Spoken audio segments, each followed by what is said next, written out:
Na bisika oyo bitumba esalemaki ezali na ntina mpona bana basi mpe basi koyeba nini basengeli kosala soki bakutani na bibundeli oyo ekoki kopanzana to bakutani na likambo ya likama. Tala makambo oyo osengeli kobosana te.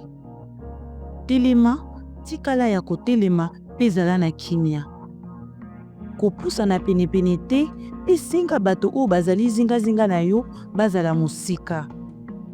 Kokanga foto na telefone na yo te.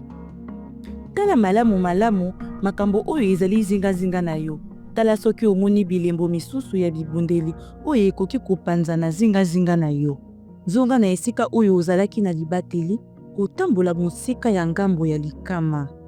Kende na nzela wana moko soki makoki ezali landa matambe na yo to banzela ya motuka.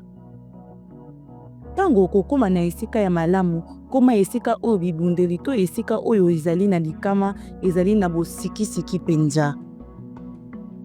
Yebisa bakonzi mboka ya penepene oyo bazali na bokumba ya kosilisa makambo yango. Yango ekoki kokesena na bisika moko na mosusu. Yango wana tuna zingazinga mpona koyeba nani osengeli koyebisa yango.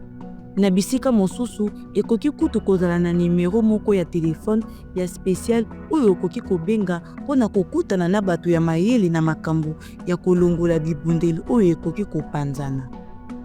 Kobosana te kozala kimia mpe kolanda toli oyo ekoki kosalisa yo mpe bato oyo bazali zingazinga na yo bozala na libateli na makambo oyo ekoki kobimisa likama. Zala na bokebi, zala mayele.